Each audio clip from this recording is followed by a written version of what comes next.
Bonjour et bienvenue à Vie de foi. Quelle joie de vous avoir avec nous aujourd'hui. Et quelle bénédiction pour l'évangéliste Frank et moi. Aujourd'hui, on reçoit Yanis Gauthier, l'évangéliste qui est avec nous de la France, de Paris. Bonjour. Bonjour. Bonjour, pasteur. bonjour. Ça va bien? Franck. Oui, ça va très bien. Oui. Un peu froid, mais ça va. On est content de t'avoir dans le froid. Un peu froid, le Canada, mais non. Non, mais on a la chaleur du Saint-Esprit avec nous. Hier, on a vraiment eu une très belle émission. Ouais. On a découvert ton témoignage, entre autres, en partie. Et puis, vraiment, on a été bénis en découvrant que Dieu peut guérir les cœurs blessés. Ouais. On peut être rejeté, mais Dieu peut nous secourir et se révéler à nous, comme dans ton cas. Dieu s'est révélé à toi en prison par la révélation de son amour, au final, c'est ça. Et c'est merveilleux. Aujourd'hui, on va parler du rejet et en fait de ses fruits. C'est pas des beaux fruits. Et gloire à Dieu, Dieu peut aussi nous délivrer de tout ce qu'on peut vivre suite au rejet. Mais juste avant, j'aimerais ça t'inviter, évangéliste Yanis, à peut-être présenter encore juste un peu ton ministère et tu as avec toi des livres, des choses que vous produisez en tant que ministère. Une des choses que tu partageais, c'est que tu as vraiment un cœur pour les prisonniers, les gens qui habitent en prison, et tu as même un projet pour rejoindre ces gens-là, pour les atteindre avec l'Évangile. Effectivement, parce que aujourd'hui, en prison, il se passe des choses chaotiques, pathétiques. La prison, c'est une école, hein, l'école de la délinquance. Tu rentres avec un CAP, tu sors avec un master en matière de délinquance. C'est un endroit où beaucoup de décisions sont prises et beaucoup de mauvaises décisions. Il y a des gens qui... Des mauvaises influences, là. Mauvaises influences. Et puis, il y a des gens qui se radicalisent dans tous les sens du terme en prison. Wow. Donc, moi qui me suis converti en prison, je ne suis pas insensible à ce que peut vivre un détenu et aussi sa famille. Et donc, on a lancé un projet l'année dernière, ça s'appelle « Un livre, un détenu ». Donc, l'objectif, la vision de ce projet était d'offrir mon livre témoignage à tous les détenus en France et dans les dom-toms. Aujourd'hui, il y a une quarantaine de prisons qui a amorcé déjà la distribution de ce livre au travers des aumôniers qui sont nos ambassadeurs. Et puis, je me suis aussi rendu en Nouvelle-Calédonie, à La Réunion, en Martinique. Et ça a dépassé un petit peu notre entendement, puisque il y a des aumôniers du Canada qui m'ont contacté. Donc, un échange s'est fait. Et on a envoyé déjà des livres pour une distribution, une petite distribution. Et donc, je suis venu pour faire aussi une intervention et faire connaissance avec les aumôniers en vue d'aller plus loin. Donc hier, j'étais dans une prison à Montréal. C'était juste extraordinaire de voir l'impact du message de l'Évangile dans les cœurs. Il y avait un homme qui était là, incarcéré depuis 1973. Et il s'est levé à l'appel. Et puis, Dieu est grand, Dieu est bon, Dieu parle. Il y a des portes ouvertes aussi pour la distribution de ce livre-là en question. Oui. Et là, il faut payer pour l'impression, n'est-ce pas? C'est pas gratuit parce que vous êtes chrétien, là. Non, en fait, on veut... Non, justement, c'est le défi de la foi. Comme je te le disais, on voudrait commencer par remettre 5000 copies aux aumôniers pour que ça soit une distribution. Donc, il nous faut des fonds. Remettre un livre, il faut l'imprimer, ou il faut l'envoyer, ou il faut l'imprimer sur le Canada.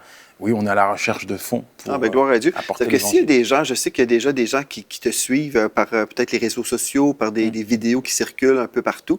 Il y a des gens qui aiment déjà ton ministère, qui aimeraient ça semer dans ton ministère. Est-ce qu'on peut le faire via ton site web? Yanis Gauthier, il y a un onglet « Soutenir le ministère ». yanisgauthier.com. Et puis, les gens peuvent vraiment devenir partenaires, soutenir et puis t'aider à imprimer ces livres-là pour être une source de bénédiction pour ces prisonniers qui ont besoin d'être sauvés. Si un imprimeur nous regarde, je serais content qu'il puisse imprimer des livres pour tous les détenus. Oui, c'est bon, c'est merveilleux. Donc, en tout cas, tu as apporté avec toi beaucoup de produits, plusieurs livres. Les gens peuvent découvrir aussi sur boutique, emciboutique.com. Donc, les gens peuvent tout découvrir et être bénis par la suite. Gloire à Dieu.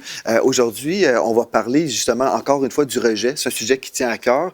Tu as été toi-même rejeté, mais heureusement, Dieu s'est révélé à toi et a totalement transformé ta vie. Tu nous racontais juste avant l'émission comment, même la première fois que tu es venu au Canada, bien, il y avait une autre mission. Tu avais une autre mission, c'était pas de prêcher l'Évangile, c'était en fait, bref, tu dis ce que tu veux. Vraiment pas, puisque je venais de me faire poignarder, j'avais échappé de très peu à la mort. On m'avait scié les côtes, j'étais dans un état lamentable. Et je suis venu pour me restaurer, mais en fait, comme j'étais pas bien, j'ai passé tout mon séjour à me droguer et à la recherche des coins ténébreux. Wow. En fait, voilà, je cherchais des personnes qui pouvaient... voilà. Partir de la France pour venir dans les ténèbres du Canada. Oui. Ouais. Il n'y avait pas suffisamment de ténèbres en France. Il fallait venir au Canada. Oui, parce que les ténèbres sont plus profondes. Oh, wow. Non, c'est pas vrai. Non, c'est pas vrai. Non, c'est pas vrai. Non, mais voilà, pour moi, c'était juste m'évader un peu, sortir de mon quartier, sortir de mon gouffre. Et je suis venu au Canada aussi parce que je voulais aller aux États-Unis. Donc, j'ai loué une voiture, je suis parti à New York, au Bronx, à Harlem. En fait, voilà, dans les coins malfamés, on va dire. Et je n'ai pas visité Montréal, les beaux quartiers. J'ai visité voilà, les quartiers un petit peu dans lesquels je pouvais m'identifier aux gens qui y vivaient. Et si, là, il y a 20 ans, on m'aurait dit, dans 20 ans plus tard, tu viendrais pour participer à l'émission Vie de foi, pour prêcher dans les églises, pour témoigner dans les prisons de tout ce que Dieu a fait dans ta vie, j'aurais dit, c'est pas possible. Mais avec Dieu, tout est possible. Amen. Ouais, on croit ça. Puis il y a des gens aujourd'hui qui suivent, qui ont peut-être vraiment ce désir de changer, de vivre une délivrance au niveau du rejet. Ils veulent recevoir une guérison, mais peut-être ils se disent, est-ce que c'est vraiment possible pour moi? Est-ce que je peux vraiment changer? Bon, ça fait peut-être 25 ans que je pense d'une certaine façon. J'éprouve toutes sortes de sentiments. Je me rejette moi-même. Je ne m'aime pas. Est-ce que je peux, en écoutant une émission de télé, est-ce que je peux vraiment changer? Est-ce qu'il y a de l'espoir pour moi? Selon toi, Jésus-Christ est venu libérer les captifs. Ouais. Quand on est rejeté, on est captif. On est captif de plein de choses. Premièrement, enfermé dans un mensonge, mais je compare souvent le rejet à une mandarine. C'est-à-dire que les fruits du rejet, il y en a beaucoup. Il y en a beaucoup. Il faut les identifier.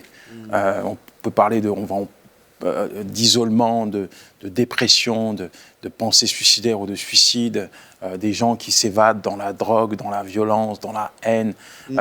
Voilà. Ils essayent de trouver des échappatoires. Parfois, ils ont une faible estime de leur propre personne. Ils se dévalorisent. Il y a plein de choses qui sont probantes dans la vie d'une personne qui a été rejetée. Et ces choses sont susceptibles de le détruire. En tout cas, je dis souvent que le diable, c'est un voleur. J'étais un voleur, moi. Mais lui, il est pire que moi. Lui. Il est pire que la personne que j'ai été. Parce que ce qu'il vole, c'est pas ton blouson. Il vole ta paix. En fait, il vole ta joie. Il vole tout ce que Dieu te donne, il le vole, il le dérobe. Et il va se servir de tout ce que tu as vécu dans ta vie de mauvais pour te diminuer encore et encore, pour te salir. Ouais. Et quand il voit que tu es à bout de force, il vient et il essaye de t'achever. Ouais. Parce qu'on parlait de prison. Je me souviens de la première fois où j'ai fait de la prison, la deuxième fois plutôt, la nuit. Il y a 2 gars qui ont mis le feu dans leur cellule. Ils étaient là, accrochés au barreau. Aidez-nous, sortez-nous de là. Le temps que les surveillants arrivent, la nuit, qu'ils aient les clés, qu'ils viennent ouvrir la cellule, les 2 jeunes sont morts intoxiqués par les gaz. Oh, wow. Et aujourd'hui, je me dis, mais ces jeunes, ils avaient un problème. Ils avaient un problème, ils étaient en prison, c'est un mal-être profond. Et ils ont dû chercher à discuter avec des éducateurs, avec des psys, je ne sais pas. Mais ils n'ont pas trouvé d'aide. Ils n'ont pas trouvé une personne pour venir réconforter leur cœur. Et comme pour se faire entendre, ils ont mis le feu dans leur cellule, feu à leur matelas. Ils sont morts. Ils sont morts. Et oui, c'est un voleur, c'est un destructeur. Il vient pour briser. Il vient pour briser. Ouais. Et aujourd'hui, on a tellement de gens. Par exemple, l'un des fruits les plus probants que je vois chez les jeunes, c'est la rébellion. La rébellion. On se braque, quand on a été rejeté, on se braque contre l'amour. Celui qui se sent rejeté rejette à son tour. Il est endurci. C'est vrai. Il n'a pas d'émotion, pas de sentiment. Parfois, il rejette même ses parents. Et ça, c'est terrible. Ouais. Terrible, terrible. Et celui qui est rejeté, si la personne ne reçoit pas une guérison, non seulement elle a été victime, mais elle fait des victimes. Elle fait des victimes. Parce que si on est blessé, l'âme qui est blessée va blesser à son tour. Donc, non seulement c'est important de recevoir de la guérison pour soi-même, mais c'est parce qu'on ne veut pas faire d'autres victimes. On a besoin d'arrêter ce cycle qui est là. Le diable rôde comme un lion rugissant, cherchant qui il va dévorer. Il veut venir dévorer nos vies, nous voler, nous égorger, nous tuer. C'est ça qu'il veut vraiment faire. Comme dans ton cas, il voulait te détruire. Mais heureusement, on peut dire, je ne suis pas un chrétien comestible. Non, le diable ne pourra pas me manger, il ne pourra pas me détruire, me dévorer. Mais aujourd'hui, en écoutant ton témoignage, en écoutant aussi la parole de Dieu qu'on va entendre, on peut dire non, aujourd'hui, c'est fini pour moi, là. J'arrête de vivre dans le rejet, je vais rejeter le rejet et puis je vais recevoir la parole de Dieu qui va me transformer et ma vie va être transformée. C'est ça. Si on croit que Dieu peut nous transformer, on peut y arriver. Ouais. Je conçois tout à fait ce que tu dis, pasteur, mais on a une quarantaine d'années, donc on a assez de recul et de maturité pour le comprendre. Ouais. Mais pense à tous ces jeunes qui n'ont pas de recul, qui n'ont pas de maturité pour comprendre que le rejet, c'est un mensonge qui vient du diable, et pour prendre position et pour s'approcher du Seigneur pour avoir la guérison. Je me souviens de ce jeune qui a grandi dans une famille chrétienne. C'était en Martinique. On est dans une prison. Je partage mon témoignage. Et j'offre une Bible à ce jeune. Il a grandi dans une famille chrétienne. Il a été éduqué, il a reçu des valeurs chrétiennes dans un foyer aimant. Mais il a bifurqué. Devenu, un voleur, il se retrouve en prison. Quand je lui offre la Bible, son camarade le regarde et lui dit, yeux dans les yeux, « J'espère que cette fois, tu ne vas pas fumer les pages de la Bible. » Wow. Ce jeune-là a été tellement détruit psychologiquement que quand il n'avait plus de cannabis à fumer, quand il n'avait plus de feuilles pour faire ses joints, c'est les pages de la Bible qu'il consommait. Wow. Rejeté, détruit par le diable, il en arrive à rejeter Dieu.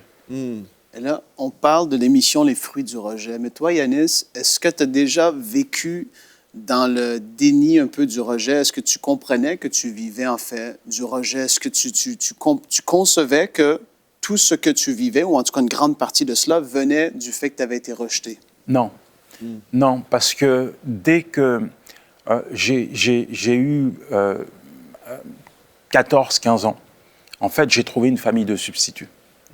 Et ma famille de substituts, c'est des jeunes qui me ressemblaient, qui étaient ignorés par leur famille, qui étaient déscolarisés, qui dormaient dans la rue. J'étais un enfant de la rue. Je dormais dans des trains, dans des squats, dans des bâtiments, dans des caves. Et il y avait une solidarité. C'est ce qu'on retrouve souvent dans les quartiers difficiles. Une vraie solidarité. T'es tombé, on va te relever. T'as faim, on va te donner à manger. T'as besoin d'un blouson, je te prête le mien. Ouais. Et je me suis identifié à cette famille. Donc, dans cette perspective des choses, je n'avais pas assez de recul pour me dire non, c'est le fruit du rejet. Non, c'est ça. Mais par contre, je me souviens qu'il y avait quand même une révolte en moi. C'est-à-dire que je me rebellais et je vivais en fait les choses comme une injustice. Si je croisais quelqu'un de mon âge qui avait, je sais pas moi, de l'argent dans les poches et que moi j'avais rien et que j'avais faim, il a de l'argent, je n'en ai pas. Pourquoi ? Quand je croisais quelqu'un qui avait une glace et que moi j'avais pas les moyens de m'en acheter, je vivais ça comme une injustice. Et je suis devenu violent à cause de ça. En fait, je frappais les jeunes de mon âge parce que ils me renvoyaient une image qui était mauvaise et néfaste pour moi. Et je me suis fait arrêter. Et quand j'ai 15 ans, que je me retrouve dans le bureau d'un juge d'instruction, là encore, pas de chance, parce que la seule solution qu'elle va trouver pour résoudre mes problèmes socio-familiales, c'est de m'expédier en prison. J'ai 15 ans. 15 ans. 15 ans. Là encore, c'est rejet. C'est ça. Rejet. Et ça, c'est destructeur.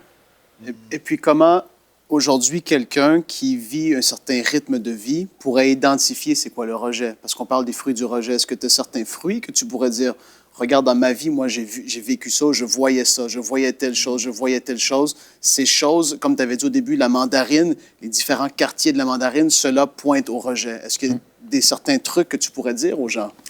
Je sais, dans mon exemple, comme dans beaucoup d'exemples que j'ai eus sous mes yeux, la plupart du temps, les gens qui étaient rejetés dans les quartiers avaient besoin d'une soupape de décompression. Ils avaient besoin de s'évader. Moi, ça a été la drogue, l'alcool. Aujourd'hui, je sais qu'au Canada, et j'ai appris, c'est une triste nouvelle pour moi, on a dépénalisé le cannabis. Ouais. Drogue dite douce, mais elle n'est pas douce du tout parce qu'on en voit beaucoup au cimetière. Et ça, la drogue, c'est une soupape de décompression. On s'évade, on se crée un monde artificiel.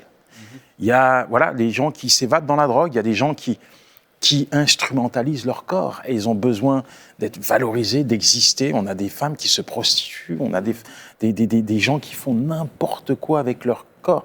On dirait qu'ils ont besoin de se faire entendre. Se faire entendre. Être considérés, parce qu'ils se sentent dévalorisés.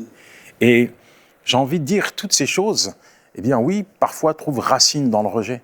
On ne devient pas un drogué du jour au lendemain. Quand on commence à fumer un joint ou à prendre un rail de cocaïne ou s'injecter du poison ou gober des extasies, parce qu'il y a un mal-être qui est là. Il y a quelque chose qui ne va pas. Moi, j'ai des enfants, ils ont été entourés, élevés dans l'amour. J'ai jamais ressenti chez mes enfants ce besoin de se déconnecter de la réalité parce qu'il y avait une souffrance. Et aujourd'hui, on le voit dans notre société. Beaucoup de gens sont complètement déconnectés de la réalité parce que la réalité leur fait peur. C'est ça, et leur fait trop mal aussi. Et ça fait mal. Et ça fait mal. Il y a des souffrances qui sont là et c'est terrible. Aussi, même dans mon esprit, que je dois le dire, je sais qu'il y a des gens, même des chrétiens, qui fument. C'est parce qu'en fait, même là, il y a un besoin de se remplir. En fait, ils ne réalisent pas qu'ils peuvent être remplis du Saint-Esprit. Mais on prend de la fumée pour essayer de nous remplir. Mais même à vous, vous êtes un chrétien, si vous êtes un chrétien et vous fumez, Dieu aujourd'hui, même aujourd'hui, maintenant, dans le nom de Jésus, recevez votre délivrance. Dieu ne veut pas qu'on attende toute la semaine pour recevoir des guérisons, des délivrances. Aujourd'hui, vous êtes un enfant de Dieu et vous réalisez qu'on parle de vous en ce moment. Que la cigarette même, on peut dire, c'est pas si grave, c'est pas la fin du monde, c'est légal.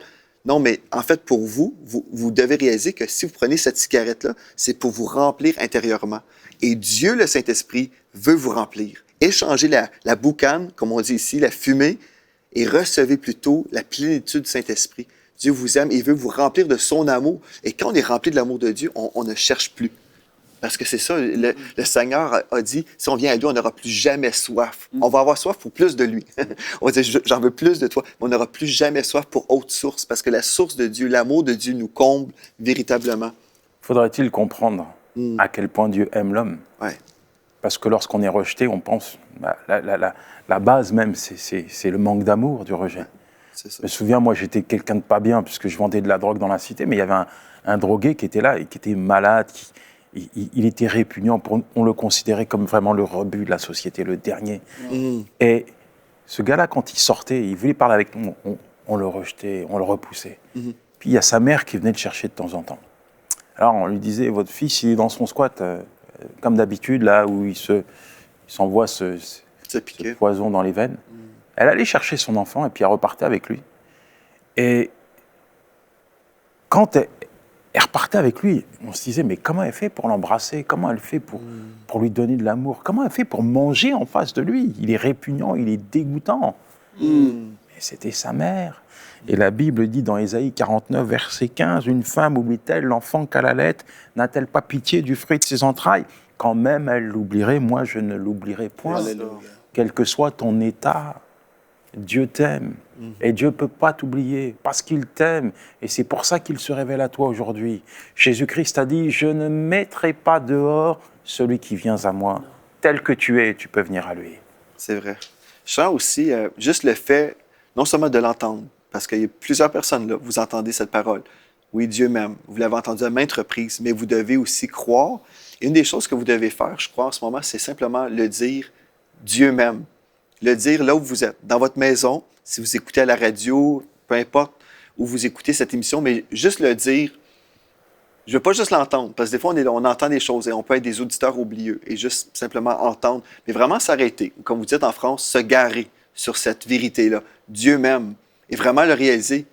Dieu m'aime. Je pense que, je crois, il y a plusieurs chrétiens même qui vivent dans le rejet, pas simplement des gens qui ne connaissent pas Dieu, mais il y a des chrétiens qui le savent mentalement, intellectuellement, ils savent. Dieu m'aime, Dieu est amour. On connaît beaucoup de choses, on connaît beaucoup de théologie, mais on n'a pas forcément la révélation de l'amour de Dieu. Puis c'est la plus grande révélation. Vraiment de s'arrêter en ce moment.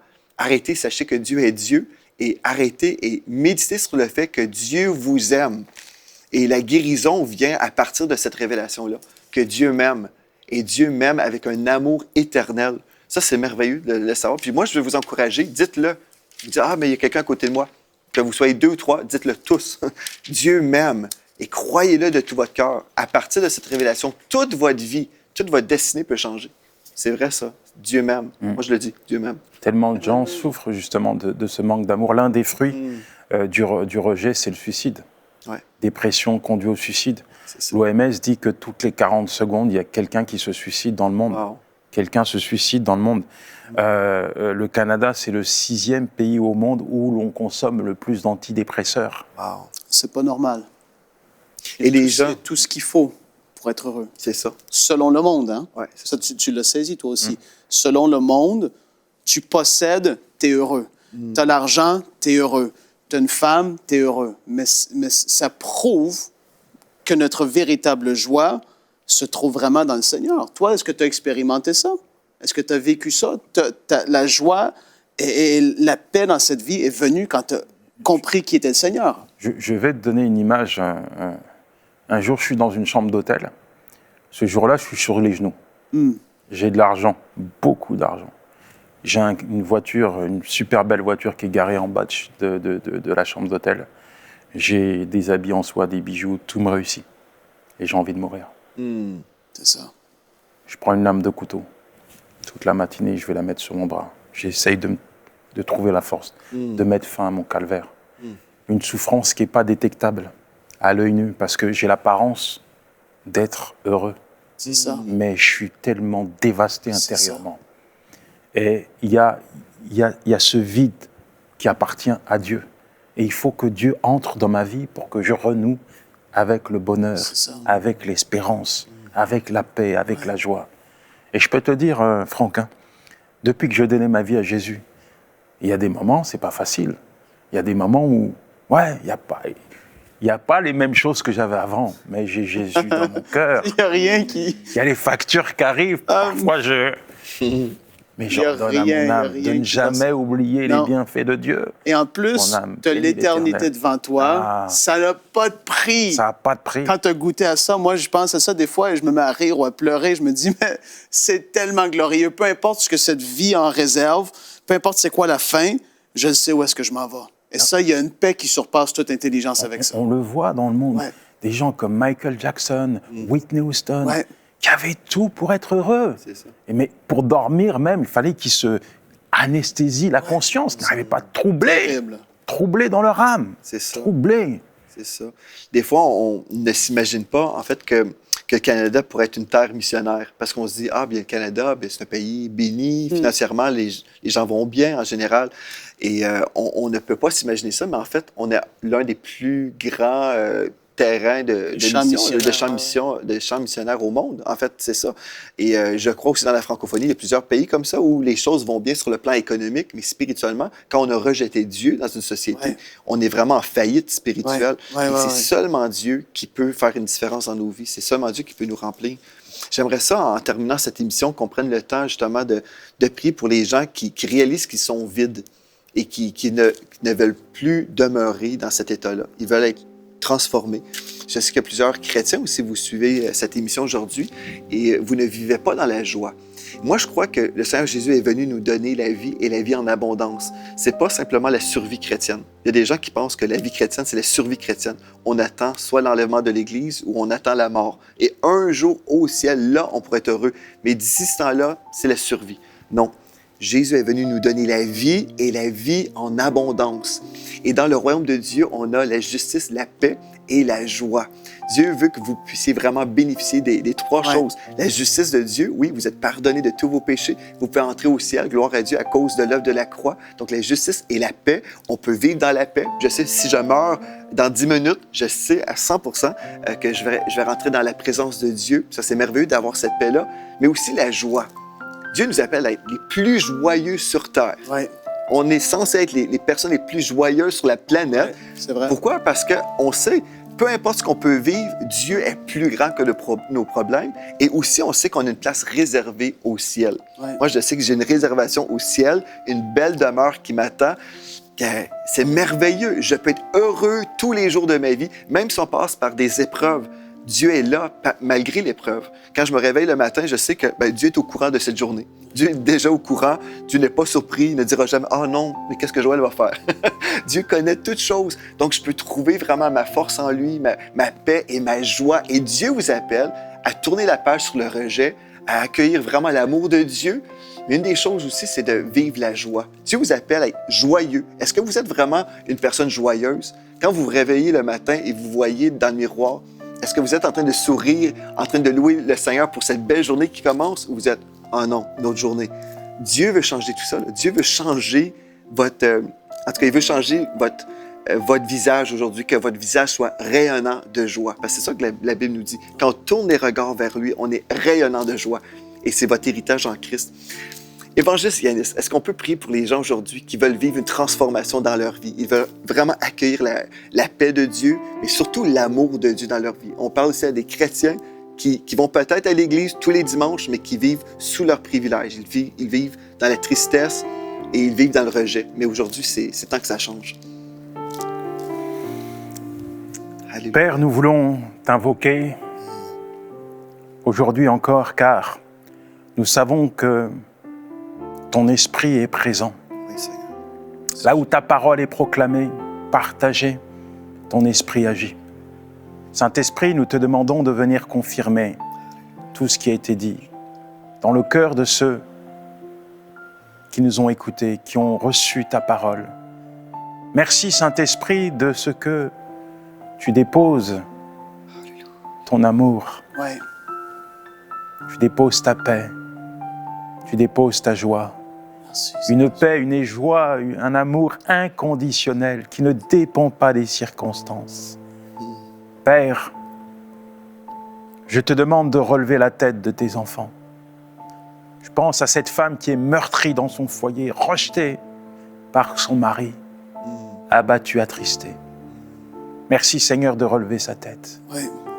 Merci Seigneur de lui donner l'éclat, Seigneur, de ta gloire, Seigneur. Que son visage puisse resplendir, Seigneur. Père, je te prie pour toutes les personnes qui ont été touchées, interpellées par ce message, ce partage. Jésus. Merci, Seigneur. Gloire à Dieu. C'est spécial parce que quand tu priais pour cette femme, ce que je voyais une femme qui trouvait son refuge dans la cuisine et qui se disait, bien moi, je fais de la vaisselle, je fais de la nourriture, je m'occupe des soins, des choses domestiques. Ouais. Et en fait, c'est votre façon de trouver votre refuge dans votre maison et vous vous excluez en fait même de la vie de la famille et vous êtes toujours là. Vous avez même une certaine gêne à parler avec les gens qui viennent chez vous et vous vous cachez en fait dans la cuisine. Et c'est bon de faire de la bonne nourriture, mais en fait, Dieu vous offre un repas spirituel aujourd'hui. Et vraiment, vous avez fait beaucoup de cuisine, mais Dieu aujourd'hui vous offre un plat succulent, un plat de paix, un plat de joie. Il veut vraiment vous affranchir aujourd'hui. Donc, recevez aujourd'hui la bénédiction de Dieu sur votre tête. Recevez cette révélation que Dieu vous aime. Et oui, continuez à cuisiner, mais faites-le pas en tant qu'une place où vous allez vous cacher, mais expérimenter la vie de Dieu dès aujourd'hui. Gloire à Dieu. Merci, évangéliste Yanis, d'être venu à l'émission Vie de foi. On va poursuivre demain dans ce partage sur la guérison. Et puis, merci aussi à toi, Frank, d'avoir été là. Merci à vous. D'ici à demain, soyez richement bénis.